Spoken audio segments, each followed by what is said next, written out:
Olá, eu sou a Cristina Grêmio, colunista da Gazeta do Povo, e estou aqui para mais um ano de entrevistas em vídeo. Sigo com a sina do 8 de janeiro.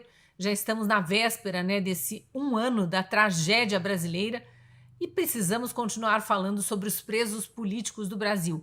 Hoje eu entrevisto um jornalista e escritor, mais um, a relatar histórias de presos políticos. Nesse caso, a história de uma presa de 20 e poucos anos. Ele não descreve exatamente a idade para que ela não seja identificada, mas já já saberemos quem é a pessoa retratada no livro Anne Brasil, Por Trás das Grades, Diário de uma Presa Política. Antes de apresentar para você esse escritor, esse jornalista que traz a história da Anne Brasil, eu queria lembrar da promoção da Gazeta do Povo. Se você acessar pelo QR Code da tela ou clicando no link que está na descrição desse vídeo, você terá acesso a uma promoção e pode se juntar à comunidade de assinantes da Gazeta, que tem todo o conteúdo desbloqueado. São artigos escritos por mais de 40 jornalistas e também articulistas que produzem material em vídeo ou em áudio. No meu caso, por exemplo, eu sou colunista em vídeo da Gazeta do Povo. Então você libera todo o conteúdo sendo assinante e tem acesso, claro, também às coberturas jornalísticas, um jornalismo muito diferente que, se você ainda não conhece em detalhes, vai adorar conhecer. Fique agora com a entrevista com Emílio Kerber, jornalista e escritor.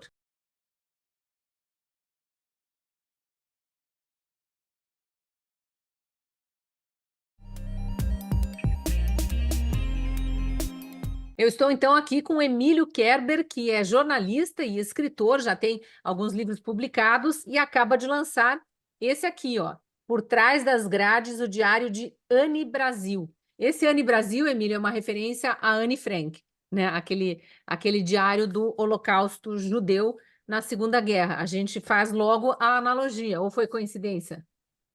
Não, realmente é uma alusão a Anne Frank, porque, na verdade, é um relato do que é o Holocausto brasileiro, né? O relato chocante de uma jovem presa política do 8 de janeiro de 2023 no Brasil, né? Uma jovem que, assim como Anne Frank, sofreu perseguição, só que o tipo de perseguição é diferente, é uma perseguição mais moderna.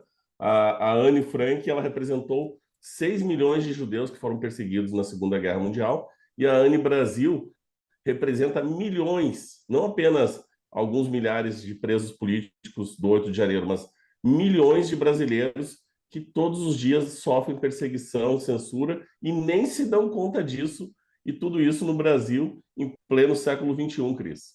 É verdade, é bem lembrado, né? Aliás, nem te dei o bom dia, boa tarde, boa noite aqui, o agradecimento por ter aberto espaço nesse período que é de folga para muita gente, né? Início de janeiro, mas é importante que a gente já comece falando quem é Anne Brasil. Eu me empolgo e fui lá, mas deixo aqui o agradecimento por você estar abrindo espaço na agenda aí para falar com os assinantes da Gazeta do Povo, com os seguidores da Gazeta do Povo no YouTube.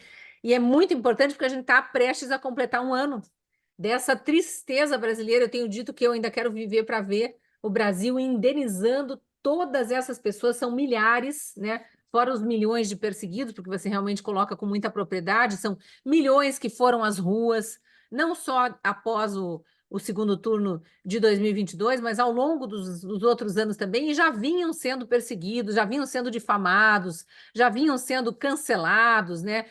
Enfim, alvo dessas milícias digitais que eles dizem que é o lado de cá que tem, mas é o lado de lá que atua.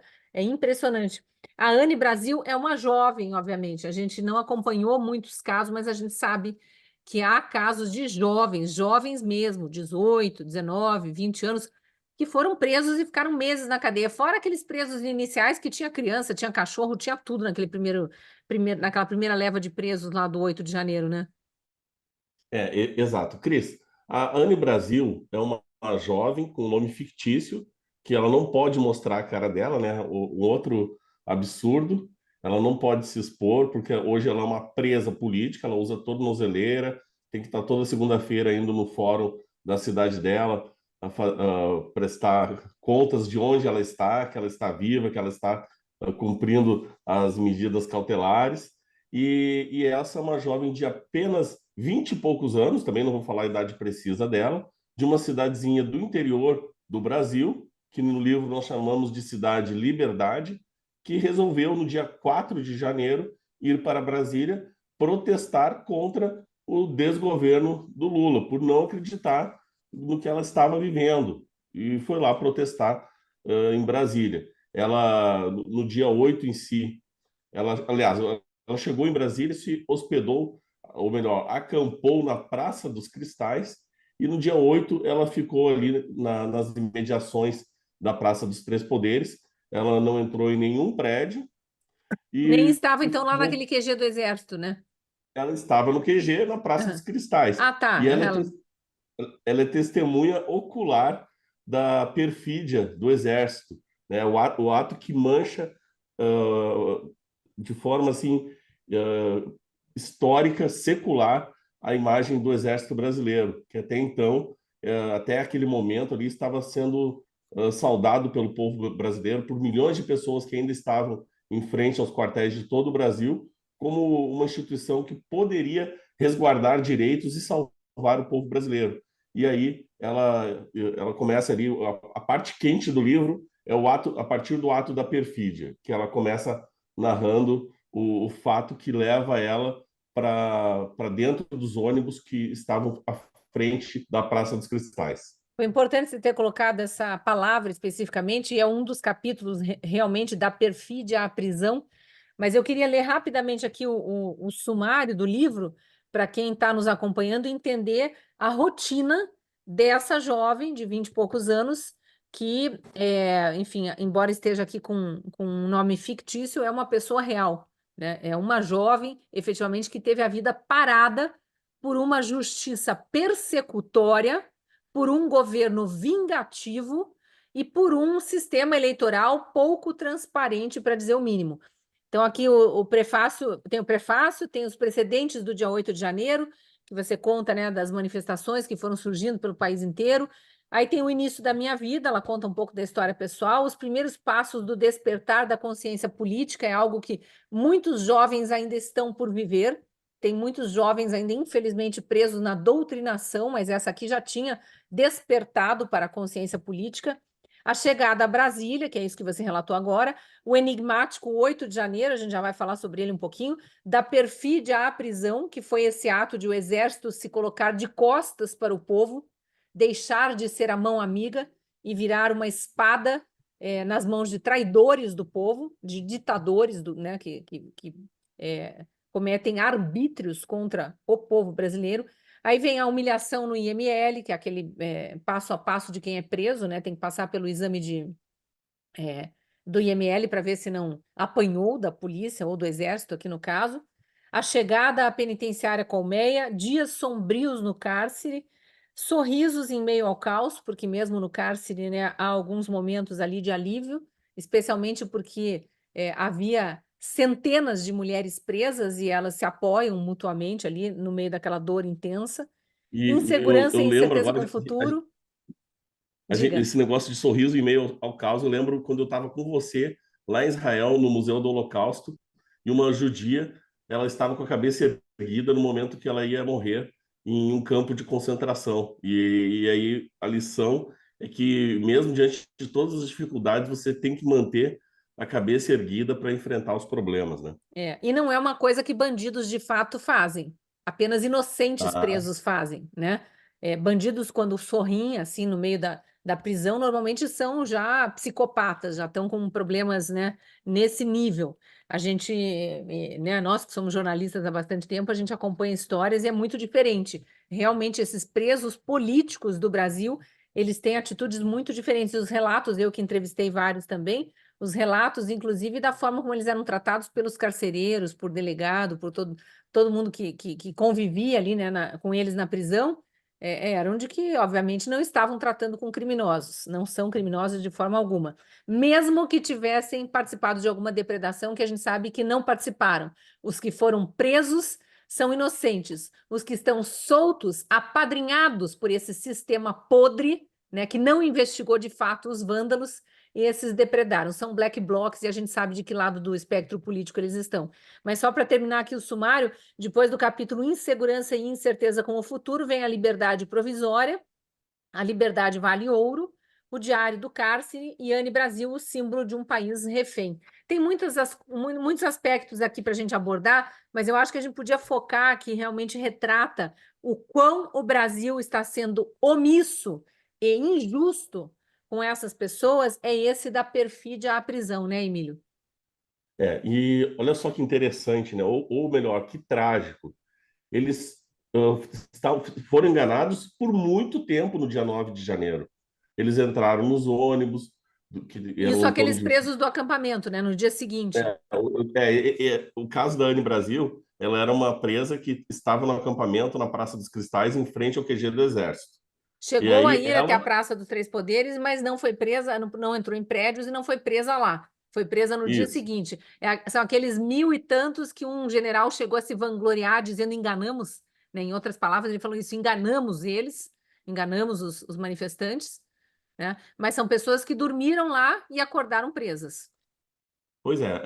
E aí o Exército, depois de se vangloriar com a perfídia, a gente viu a resposta que o povo deu no 7 de setembro último, quando em todo o Brasil, o povo não foi às ruas aplaudir as Forças Armadas como costumeiramente costuma fazer. Uhum. E aí, Cris, eles começaram a andar horas pelo Distrito Federal dentro de ônibus até irem para o ginásio da Polícia Federal em Sobradinho. E lá Uhum. eles ficaram aproximadamente 2 dias e Sem ali condições nenhuma, né? É sempre bom sem lembrar, não condições havia nenhuma, banheiro para todo mundo, os poucos banheiros estavam sujos, entupidos, tinha muita gente sem de idade. condições de campo de concentração, literalmente. Literalmente. E um detalhe: até então as pessoas não sabiam que seriam presas. Elas só caiu a ficha delas por volta da segunda-feira à noite, quando 9, 10 horas da noite, é que alguns advogados começaram a divulgar para os seus, entre aspas, clientes, que essas pessoas, que eles seriam presos. E nesse meio tempo, diante do desespero, surgiram também falsos advogados.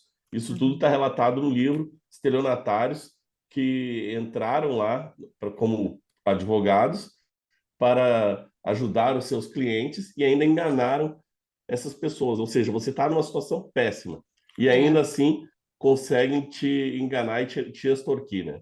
E vamos lembrar também, acho importante, que eram mais de 1.000 pessoas, eram 1.500, 1.600 que foram presas no quartel, em frente ao quartel, no acampamento no dia seguinte, né? Sem terem cometido crime algum, sem um único indício de que sequer tinham estado na Praça dos Três Poderes. Algumas, de fato, tinham estado e voltaram para o acampamento, mas, obviamente, que a imensa maioria estava no acampamento sem sequer ter estado. Há muitas que chegaram na madrugada, vindas de vários cantos do país, a gente tem esses relatos também.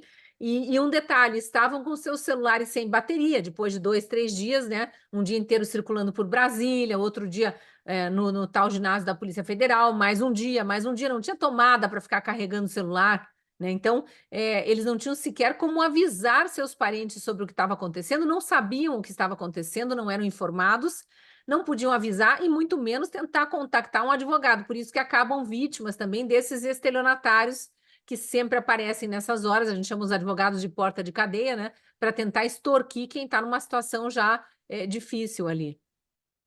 Foi exatamente isso.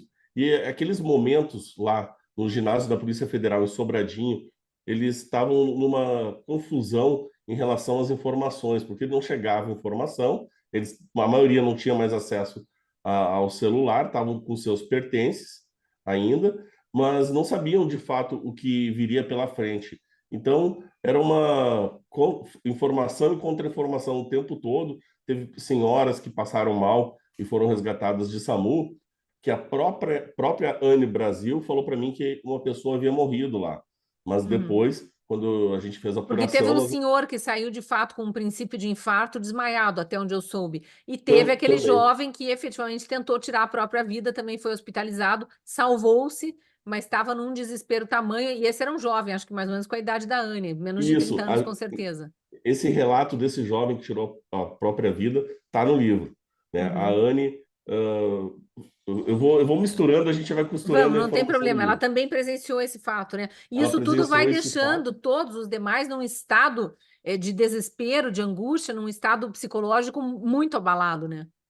E ela teve várias crises de choro, dormiu no chão, ela sofreu, na verdade, uma humilhação. É uma menina simples, mas ao mesmo tempo ela tem a vida dela digna, bastante religiosa, e nunca tinha sofrido tanta humilhação como ela sofreu a partir do dia 9 de janeiro. E um detalhe interessante da Anne, além de ela ter feito relatos de tudo que aconteceu para a gente embasar o livro, ela também escrevia uma poesia por dia, um poema por dia. Tá tudo isso no livro, e a gente vai vendo, conforme a cronologia dos fatos, o estado de espírito dela. Isso que é algo bastante interessante. E como que ela escrevia? Lá não pode entrar caneta, né? E ela tinha só a carga de uma caneta Bic para poder escrever, tipo essa aqui. E ela Só foi uma. presa junto com o namorado. Tem descrições aqui do pânico do próprio namorado, ainda tentando acalmar, né? Porque tem isso, tem gente. Eu já soube da história de 4 irmãs, 4 senhoras que foram presas sem nem ter estado, não estavam nem em Brasília. Chegaram num ônibus do Rio Grande do Sul, na noite, aliás, estavam em Brasília, mas chegaram na noite do dia 8. Então já tinha tudo acontecido, já tinha tudo sido resolvido lá na Praça dos Três Poderes e o ônibus chega direto para o acampamento. Então, tem casos de famílias inteiras, tem casos de irmãos, tem casos de pai e filho, de avô e neto, e aqui nesse caso é um casalzinho de namorados, né? E também tinha alguns amigos que foram presos também. Exato.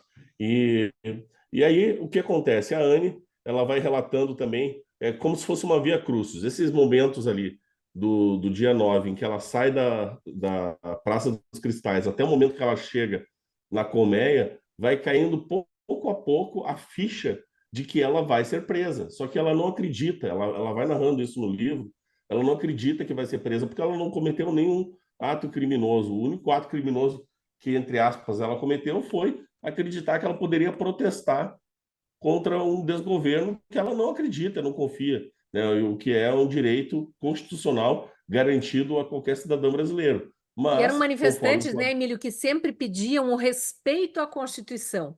Desde as primeiras manifestações verde e amarela, a gente sempre ouviu isso, o respeito à Constituição. E ali não estavam tendo o mínimo, que era o respeito ao direito de se manifestar. Você lembra, Cris, que um pouco antes do Lula tomar posse, em 1º de janeiro de 2023, o Flávio Dino se referiu aos manifestantes que estavam em frente aos quartéis como criminosos? Não lembrava disso. Ele se referiu numa conversa Já estava com... indicado como ministro da Justiça, né? Já estava indicado, e ele numa coletiva, numa entrevista, ele falou: olha, essas pessoas que estão em frente aos quartéis protestando contra um governo que foi eleito são criminosos, né? Então já É. estava É um escrito o que eles ministro da iam Justiça fazer. que inventou o crime de fake news, foi checado, né? Tomou uma checagem no ar, pagou esse mico, enfim, e é que agora virou ministro do STF, mais um lá para tiranizar a população. Eu queria ler só um trechinho aqui, abri aleatório aqui, mas está nesse capítulo que ela está presa no campo de concentração, lá no ginásio da Polícia Federal. E aí ela fala que, ó, no gramado, na parte de baixo da academia, havia algumas mesas e cadeiras brancas. Fui até lá e me sentei ao lado de um dos nossos amigos. Mais tarde, meu amor decidiu finalmente tomar um banho. Enquanto isso, deitei-me na grama ao lado do meu amigo e conversamos sobre qual seria nosso futuro naquele lugar. Quanto mais olhava para os policiais que nos cercavam, mais eu chorava e sentia raiva. E aí ela descreve, que eu acho impressionante isso, um sentimento de revolta me consumia. Eu sempre amei a polícia, especialmente a federal, e sonhava em prestar concurso e fazer parte da corporação. Então é uma jovem que tem não só a sua vida estagnada, mas um sonho seu roubado, porque naquele momento ela vê que ela está nas mãos da Polícia Federal, que é mais uma instituição a cometer perfídia, né, a abandonar o seu povo ali. Se eu estivesse na posição de um policial naquele momento, eu rasgaria e queimaria minha farda, ela diz. Né? Então, realmente, é um misto de vários sentimentos que vão tomando conta ali. A gente nem chegou na parte da prisão aqui, que obviamente a parte mais dura para essas pessoas são os meses na prisão. A parte da prisão tem uma série de relatos, humilhação, você deve ter escutado a história do dia em que as presas foram comprar pizza na lanchonete no local onde eles tomam sol, no pátio onde elas tomavam sol. E Sim. aí a carcereira mandou todas jogarem no lixo a pizza.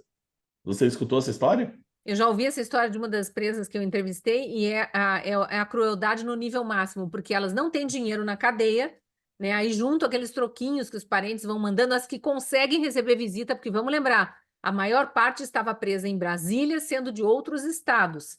E para quem é dos arredores de Brasília, de Goiás, né, de alguma região próxima, ainda conseguiu receber visitas. Mas e quem é do Rio Grande do Sul? E quem é de Manaus? E quem é do Amapá? Tinha presos do Brasil inteiro. Pessoas que É, ficaram meses ali sem receber visita, né? a Anne Brasil pediu para a família dela não visitar ela, para não sofrer humilhações, constrangimento. Então ela ficou 2 meses lá. Ela foi colocada em liberdade provisória no Dia das Mulheres. Ela também relata no livro a visita do Alexandre de Moraes, que foi uma visita Aquela polêmica. farsa, né? Não, é uma farsa É, aquilo que foi contado pela Rosa Weber, também uma outra presa já me desmentiu. Óbvio que isso, houve alguns aplausos e houve um pedido de orações, mas não é naquele contexto que ela coloca, né? Realmente exato. é completamente diferente e é aterrorizante para quem estava atrás das grades, pelo menos pelos relatos deles. Mas conte o que a Anne relata sobre o Não, período então, na a Anne, prisão. ela desfaz aquela narrativa criada pela Rosa Weber de que as presas estavam felizes e contentes com Alexandre de Moraes e por isso bateram palmas para Alexandre de Moraes, que não era nada disso, né? Era um outro contexto que está bem explicado no livro. E aí, Seguranças armados, fortemente armados, apontando as armas para as presas que estavam sentadas no chão, atrás das grades, altamente intimidadas, aterrorizadas. Né? Tem relatos de algumas presas, algumas mulheres que têm incontinência urinária, né? Que fazem xixi na calça mesmo, ele sim, não consegue. aconteceu. E a gente sabe que é o pânico, homens armados apontando as armas para elas, que estavam indefesas, obviamente, sem nenhuma arma, nunca tiveram arma nas mãos, atrás das grades e aquele ministro, que é o algoz, ali prostrado diante delas, com a ministra pedindo palmas para o ministro. É nesse contexto que uma ou outra aplaude ali, mas assim, sem nem pensar no que está fazendo, com medo de sofrer alguma represália caso não aplaudisse. Cris, essa história também relata as péssimas condições que elas tinham na colmeia para sobreviverem. A Uhum. alimentação, o local onde elas, a pia ou tanque, era um para tudo. Onde você escovava os dentes, você fazia a sua higiene, era uma, entre aspas, uma bica para tudo, né? E logicamente não existia chuveiro elétrico, tudo, zero conforto e pior do que isso, condições de humilhação.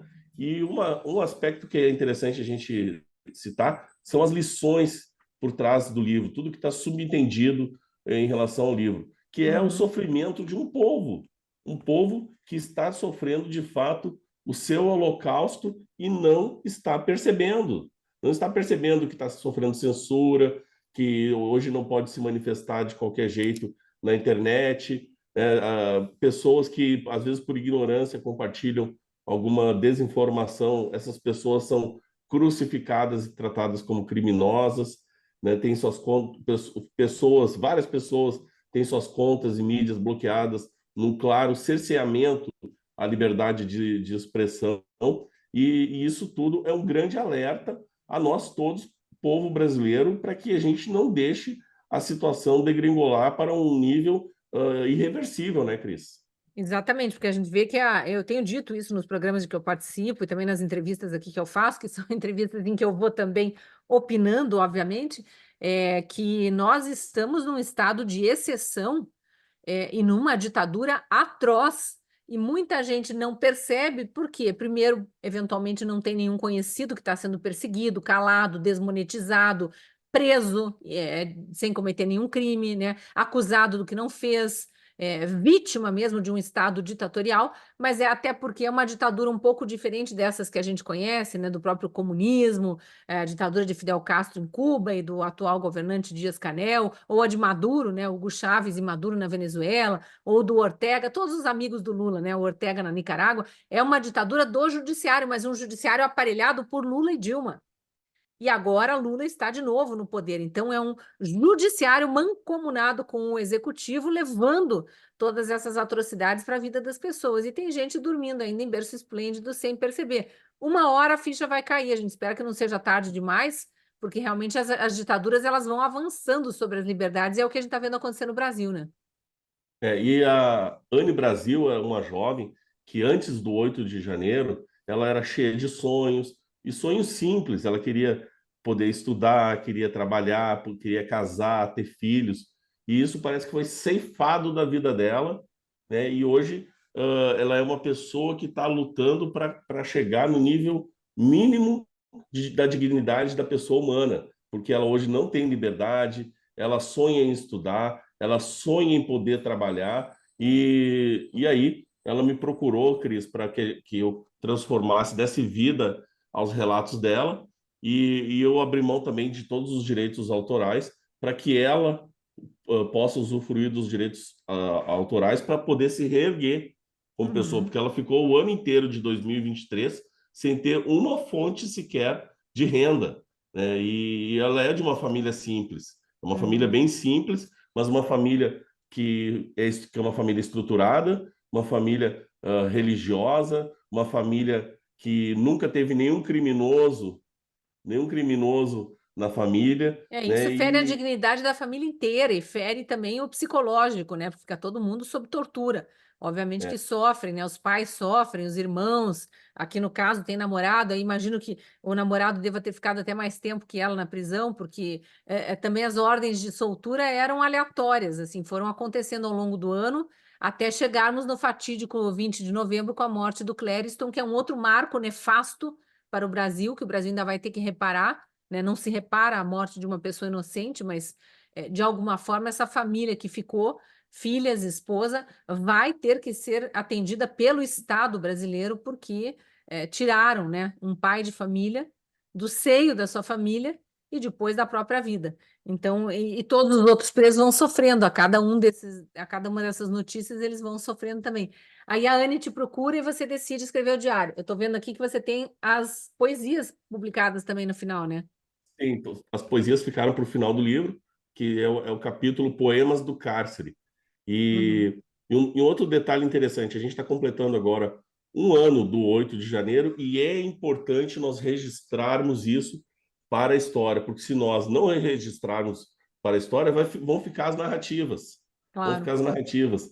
E isso não pode acontecer, porque até então o Brasil ele foi recheado por narrativas exclusivas da esquerda, né? Quando a exatamente. direita É, acordou, que tem eles toda já uma tinham dominado narrativa todos os construída territórios. desde que começaram as manifestações, as pessoas já estavam sendo chamadas de criminosas, como você mesmo lembrou aí, fala do então ministro, então futuro ministro Flávio Dino, né, já estava anunciado como ministro, dando entrevistas, a mídia militante enaltecendo esse grupo político que falava bravatas e que acusava pessoas sem provas, e já foi criando nos títulos das matérias dos jornais e dos telejornais uma aura de golpismo, de terrorismo, que foi depois esmaecendo porque o próprio Ministério Público não sustentou isso. Não havia como incriminar aquelas pessoas por terrorismo, né, nem mesmo por golpismo, sendo que não havia armas na mão de ninguém, não se dá golpe sem armas e sem um líder, né? Não havia Ah, líder essa nessa parte é importante. manifestação. E também outra questão mal conduzida foi a questão de colocar no STF, sob o jugo do STF, pessoas sem foro Foro errado, privilegiado. exatamente, foro errado, está tudo errado. Esses processos são nulos, segundo grande parte dos juristas brasileiros, dos Totalmente. juristas sérios, não daqueles que militam pró ideologia política, né? Que a gente sabe que tem uma militância também no meio jurídico, na intelectualidade, nas universidades aparelhadas, então nem se fala aparelhadas pelo PT, também que fique bem claro. Mas aí voltando aqui às poesias, né? Ela está dizendo aqui, aprendi com a vida. Ela começa já a relatar. Uma menina de 20 e poucos anos, os aprendizados duros que ela está tendo a partir dessa experiência. Luta pela liberdade, sobrevivi ao caos. Então, são relatos muito doídos. Realmente se assemelha bastante à história da Anne Frank, para quem leu o livro da Anne Frank, relatando o Holocausto, né? E a nossa personagem, a Anne Brasil, ela era uma das mais jovens de lá. A gente tinha muita tiazinha do Uhum. Zap, mas nós tínhamos poucas meninas de 20 e poucos anos.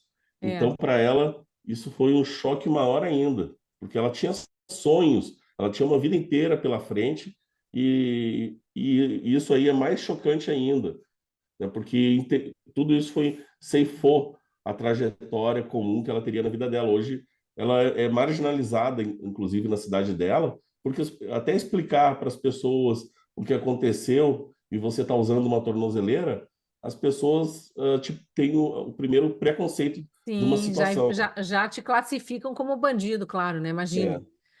Então, Emílio, em nome de brasileiros, eu te agradeço, né, por ter dedicado um tempo também da tua vida a colocar no papel e registrar esses diários, essas poesias, essa história da Anne Brasil.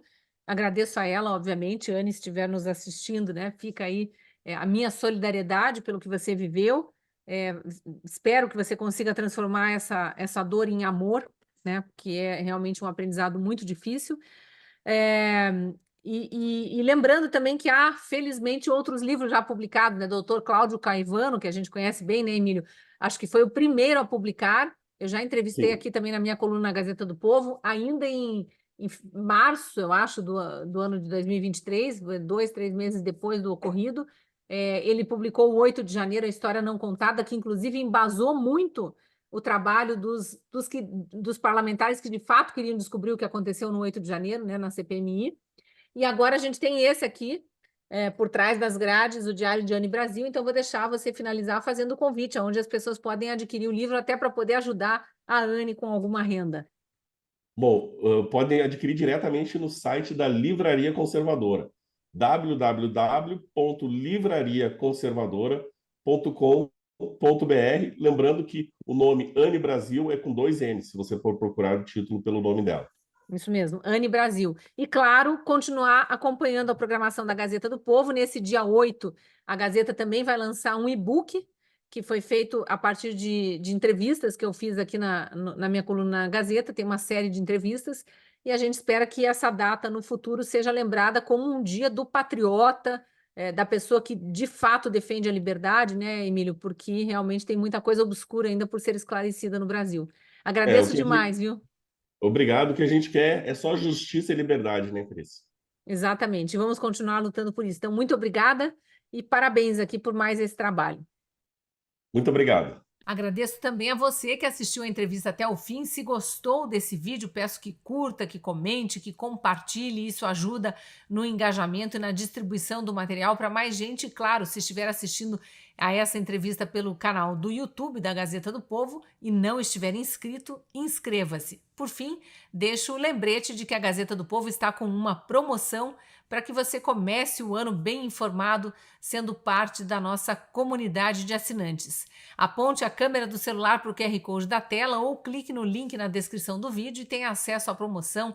Venha ser nosso assinante e desbloquear todo o conteúdo exclusivo para assinantes, entre eles as colunas de mais de 40 articulistas. Eu sou um deles e te espero lá na Gazeta.